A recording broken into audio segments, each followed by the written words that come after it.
আপনি কি কখনো ভেবেছেন সকল প্রাণী কথা বলতে পারে, কিন্তু মাছ কেন পারে না?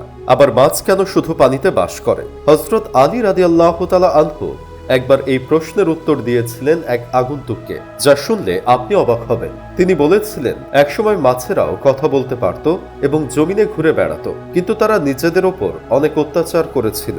এই কারণেই আল্লাহ তাআলা তাদের কথা বলার ক্ষমতা এবং জমিনে চলাফেরা করার ক্ষমতা কেড়ে নিয়েছিলেন। শেষ পর্যন্ত তাদেরকে শুধু পানিতে বাস করতে হচ্ছে।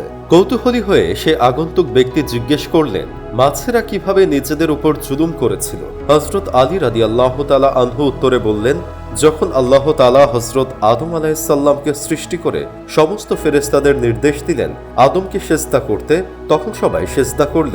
ইবলিস অস্বীকৃতি জানালো। ইবলিস আল্লাহর বিরুদ্ধে বিদ্রোহ করে বলল, আপনি আমাকে আগুন থেকে সৃষ্টি করেছেন আর আদমকে মাটি থেকে। এই অহংকারের কারণে ইবলিসকে জান্নাত থেকে বের করে দেওয়া হলো। জান্নাত থেকে বিতাড়িত হয়ে ইবলিস দুনিয়ায় এসে মানুষের বিরুদ্ধে ষড়যন্ত্র করতে লাগলো। সে সময় মাছরা পানির সাথে সাথে জমিনেও চলাচল করতে পারত। ইবলিস মাছদেরকে মানুষের বিরুদ্ধে উস্কে দিল। তখন মাছেরা কথা বলতে পারত।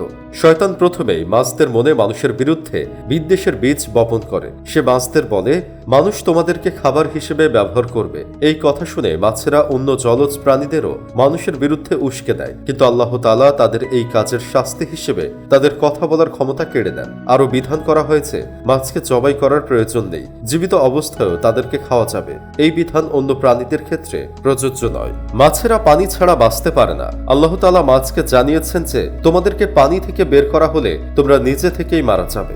তাই যখনই মাছকে পানি থেকে বের করা হয়, সে ছটফট করতে থাকে।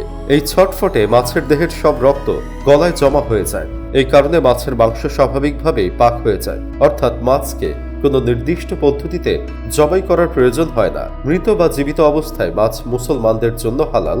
সুবহানাল্লাহ।